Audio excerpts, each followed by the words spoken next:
The next artist we're going to be looking at is Frida Kahlo. And Kahlo is intriguing within surrealism because she takes again a different approach. She is mainly known for using herself as her subject or using self-portraiture as her subject. And so I gave you her quote, "I paint myself because I'm the person I know best." And one of the reasons that she actually sort of has to turn to painting herself is because of her personal history. If you know Callow's personal history, when she was young, she actually was in this very horrific trolley accident where she was on a trolley and it crashed, and the bar that you hold on to like passed through her body. And she was bedridden for some time. And actually in quite amount of pain the rest of her life, even after her recovery. But because she was bedridden, she could only sort of paint these canvases that were hung above her bed as she laid in bed.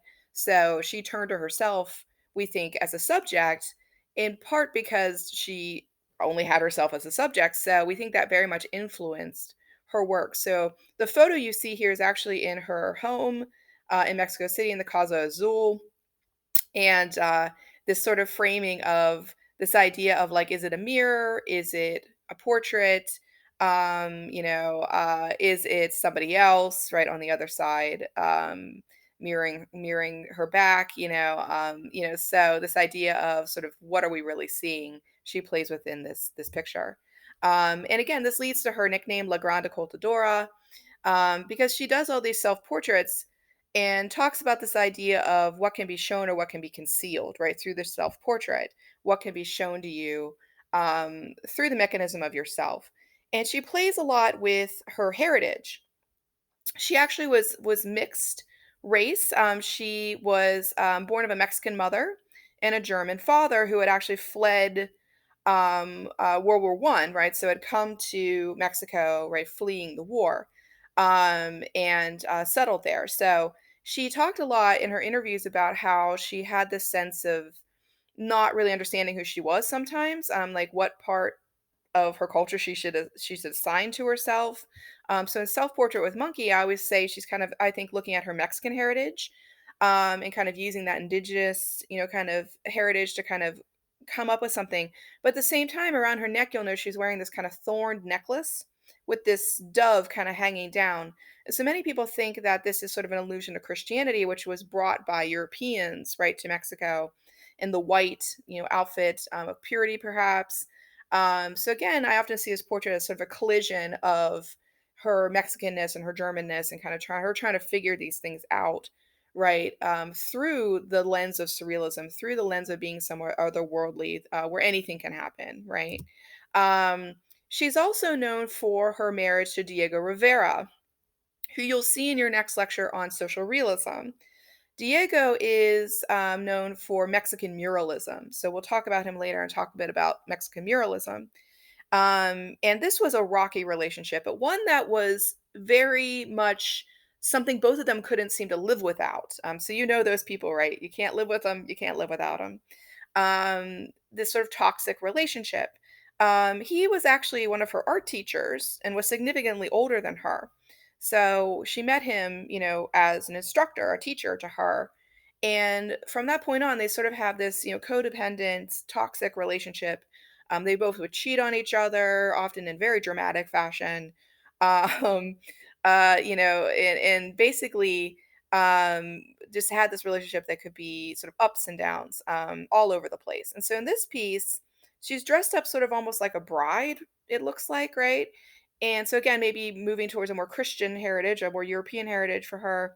And then literally, I love the surrealist take of Diego literally being on her mind, right? Of something that she can't kind of run away from or she can't get away from. So you'll know that her surrealism is very much fueled by her own autobiography. It's her own story, where you don't see that really as much with Dali, or definitely not with Magritte. They're not speaking from a personal place. She's speaking from something very much about herself. Broken Column, we often talk about this piece as perhaps dealing with her accident and the trolley bar that passed through her body, injuring her and then leaving her very debilitated throughout her life. So she literally puts herself in this dream landscape. It's very Dali-esque, you'll notice. and rips her body apart to show this sort of broken column, this support system inside of her. And then the sort of strapping on her body, I was thinking kind of maybe looks medical, but then you have the femininity of the skirt, and then you have these kind of nails pushed into her, which some people wonder if it's sort of a reference to Christian martyrdom and such. So, the shot through with arrows, kind of idea of Saint Sebastian, perhaps. So people often speak to this is something perhaps she's also getting at. And again, this sort of using of Christian references, European references mixed in with her own personal story, also. Wounded Deer obviously is a play on the same type of autobiography, we believe, the sense of being fragile, perhaps, or wounded or set aside.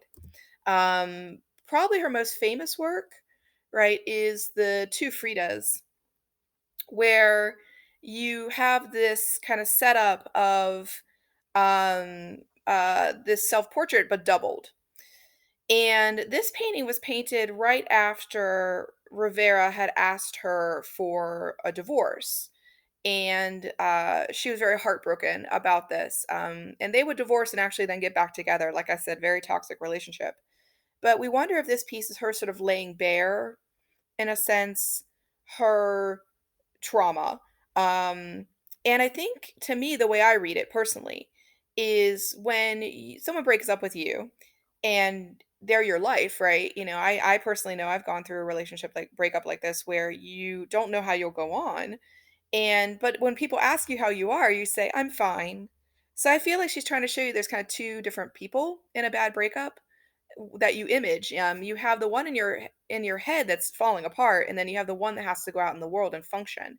So you'll notice she has her heart kind of linked between the two figures, but one is trying to staunch the blood flow, right? That's using this medical instrument to staunch the blood flow to keep her alive. And I'd say the one on the left, the one who's trying to stop the flow, seems more formal, seems more in control, right? And then perhaps the one on the right is her in her mind, the looser version of herself, right? That can feel this pain and feel this heartache. You'll notice that one is actually holding a little picture, and it's a little portrait of Diego Rivera, so the man who's harmed her, essentially. But again, it's set in this kind of dreamlike landscape. Many people point to the clothing as perhaps, again, one side of her heritage is European, right? Perhaps the white dress, more formal, and one part of her is Mexican, indigenous, so the more traditional dress, of the Mexican population on the right. So it's this interesting piece, I think, that plays with identity. It plays with, how one identifies himself, right? And what they think of, right, as they who they are, right? How they project themselves out into the world. Surrealism allows for the greatest latitude about creating, your own image essentially and using it. So Kahlo is great for that. The last artist we're going to look at is Murray Oppenheim. Notice we're seeing more female artists here, right? We're in the 1920s and 1930s and 1940s around for these movements, and women are becoming more active members and participants of movements. But this is not to say that they didn't still have their barriers, because I thought because the surrealists were so sort of weird and kooky, right? That they would have been very sort of liberal with their views on sex and gender and participation as well. But I actually read this great book called Surreal Lives. Definitely recommend Surreal Lives to you. And it was sort of it's about, just the surrealists and what was going on in that period. And I was surprised to hear how sexist the men really were. I was like shocked. I was like, wow, okay. I didn't see that coming in this narrative. So women still had to sort of fight for their place. And Oppenheim's a great example of this.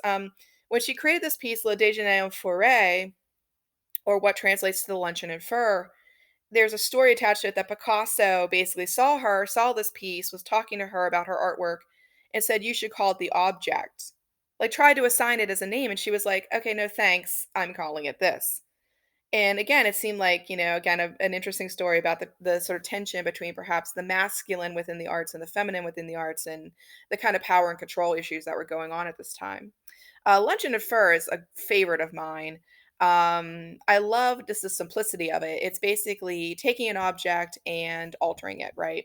So in this object, you have a cup, a teacup, a saucer, a spoon, and they're covered with fur. Now, I think you can read this a couple ways surrealistically. It makes you think about how something civilized can become wild. I'm a big fan of tea. I love it. I love going to tea service when I'm traveling. I have a favorite tea shop in town, all things tea. Shout out to Miss Laura there. But tea is a very civilized thing. It's supposed to have sort of a rhythm to it, a hierarchy to when you eat, what you eat, how you eat it, right? Even if you go to a very formal tea, you have hats and a dress code, right? So here it's like to me taking something very civilized and making it wild, right? Making it something unpredictable. I also think you can read it sexually. If you drink from the cup, you get fur in your mouth. And I'll just let you think about that for yourself. I'm not going to go further than that with it. But again, I think, she's using found objects and the altering of found objects in a surrealistic kind of way. So to me, Oppenheim kind of actually creates a new way to even engage with surrealism. It's not even about painting, it's about objecthood and how to change these objects. It has a very Dada feel to it. And then finally, this Oppenheim piece called My Governess.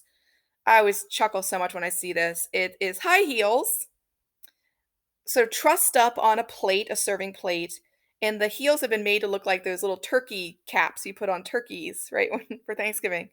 Now, what do I think she's saying? I think she's sort of rejecting the feminine norms. I think she's saying, high heels were created by a man, Louis XIV, but then have become this thing that imprison women.